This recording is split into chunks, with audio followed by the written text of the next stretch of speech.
Hi, my name is Mark. I'm not really sure if there's anyone who cares really, but sorry for the shorter videos. After that little holiday break, I guess, I got into recording again, and along with all the lessons and stuff, time for recording videos is getting kind of scarce. But I'll keep uploading weekly. Getting to the video itself, those who follow my channel have probably noticed that I've been doing quite a lot more videos on soloing, improvising, using scales, and all of that stuff, but I haven't really talked about songwriting in a while.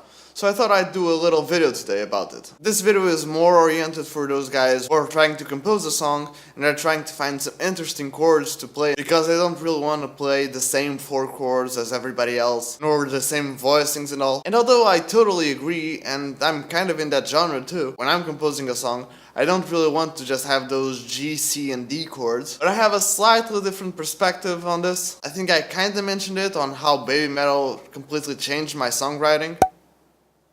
And I have some other videos talking about that I think you should check out. They will be on the card section right there, but this time I'm taking that brief mention and making a whole video on it. Because I think it may serve not only the ones of you who are trying to find interesting chords like I mentioned before, but also the ones who are trying to get into songwriting or want to understand why those kind of cliche chords or why those more commonly used chord progressions that were by a cultural influence or something always seem to work. If you're into this kind of stuff, you've probably noticed that many of us use the same chords, whether we're generally talking about pop songwriting or even maybe some more of those film score-ish themes. So perhaps don't just erase them off the list just quite yet. Give them a chance, like I'm going to show you now. But before we get into it, I just want to say, please subscribe to my channel. You've probably noticed that YouTube's been acting a little bit weird lately. Even if you subscribe to a channel, those channels' videos may really not show up in our subscription box. And even if you ring the little notification bell thingy below, you still really may not be notified of that channel's content.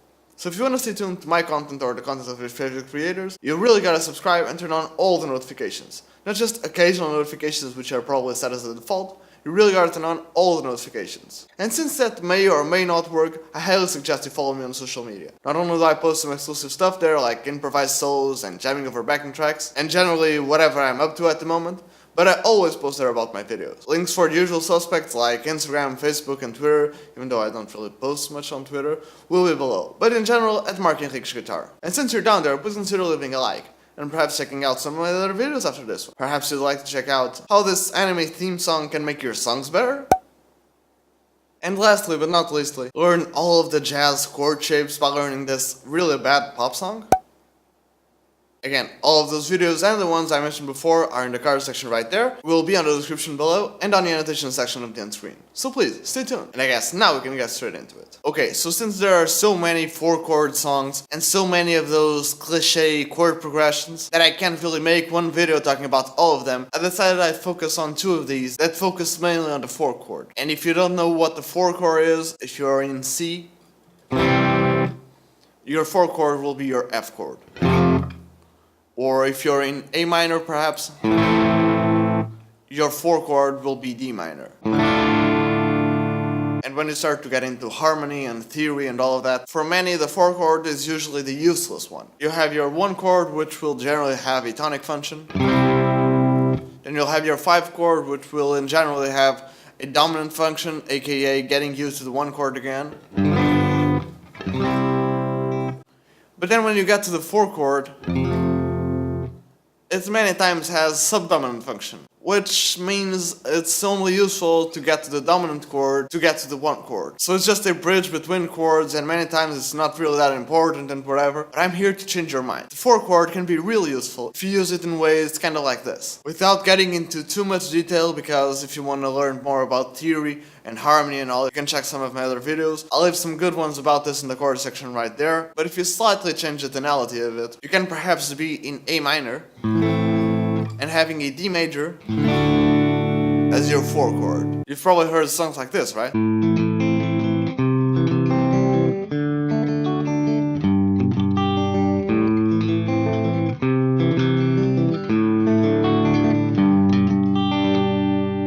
If you're trying to arrange your song, if your song just sounds like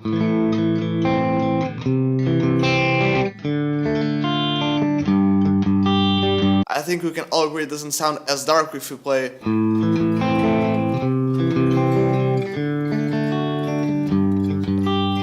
again, don't really worry much about it, but this time instead of being in A minor, we're in A Dorian, and you may be asking, okay, so why is this useful and why do I care? What I'm trying to get into is not only are these chords used in a lot of pop songs, but they're also used in film scoring as well. If we go to D minor, for instance, if we have a very simple melody that goes like,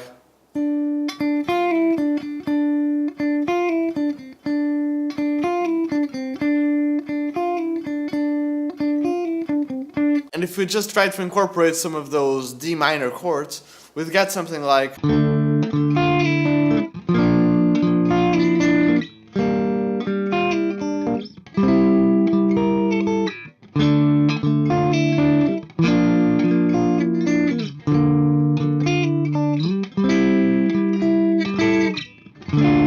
which is again the melody you had before, but we were playing these chords over it. D minor, A sharp major, then I played a G minor, which is our 4 chord, and then I went to a C major, and I play this little, which is just a reharm of the melody we had before. We could still have done. And let's suppose that's our song, right? If you want to change it up a little bit, instead of trying to find some more fancier chords, we could just change the 4 chord. Since the 4 chord in this case and in many cases will just act as a subdominant chord, which will just be a bridge between your dominant chords and your tonic chords. In this case, as I mentioned before, we were doing G minor, right? You can change it up a little bit. You could perhaps this time do a G major. So the song we had would sound kind of like this. I'll play it first with a minor chord and then with a major chord.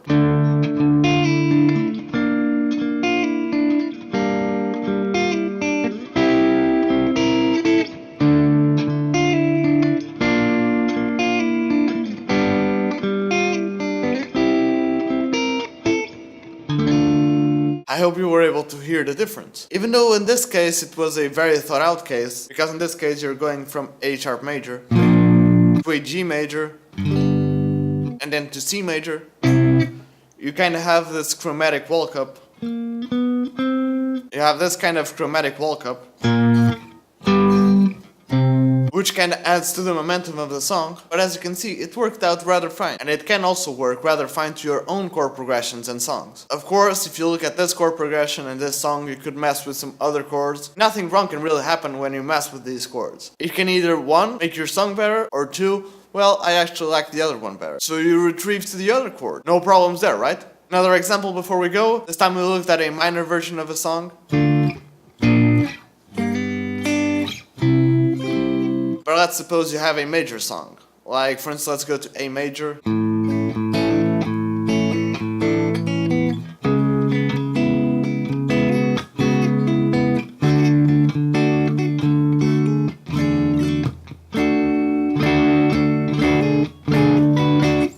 Another thing you may also have heard is when you go to your 4 chord, then you make it minor, to then resolve back to your major chord, right? You've heard this in many songs, like Beatles songs, Beach Boys songs, and even that Mariah Carey Christmas song. If you have a song kind of like, I don't know, again in A major,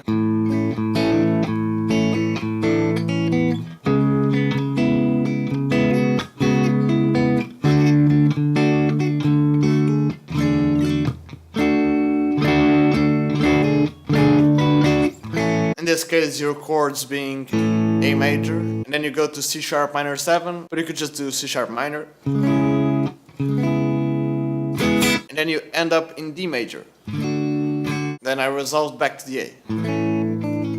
And again, this is one of those cases where you can argue that your D major doesn't really have a subdominant function, it actually has a dominant function. But again, let's not go with that route. You could also mess up your 4 chord in the song too. Instead of having D major, you could perhaps have D minor, doing that little resolution that we had before. I think it would be a little bit jarring if we just went from C sharp minor to D minor. So we could perhaps go from C sharp minor to D major, and then to D minor, kind of making the walk. Again, sounding kind of like this. I'll play it first with just your D major chord and then with the D major and D minor chord.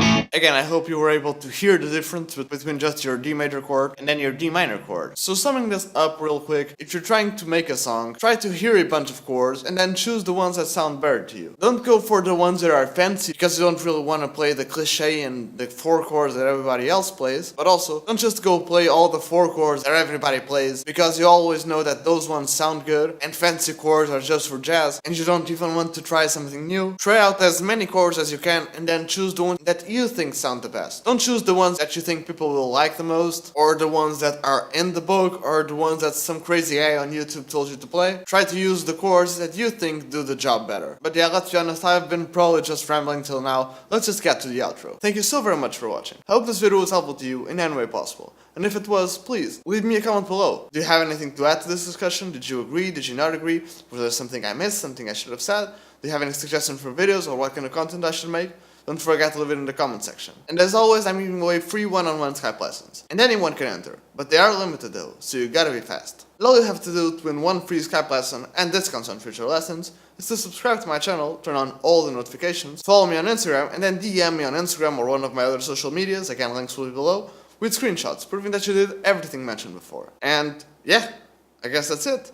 Again, thank you so very much for watching. Don't forget to leave a like, comment, subscribe, turn on all the notifications. Perhaps apply for those Skype lesson thingies. Don't forget to check out some of the videos I mentioned before. Again, they're in the card section and will be on the annotations of the end screen in just a couple of seconds. And cheers!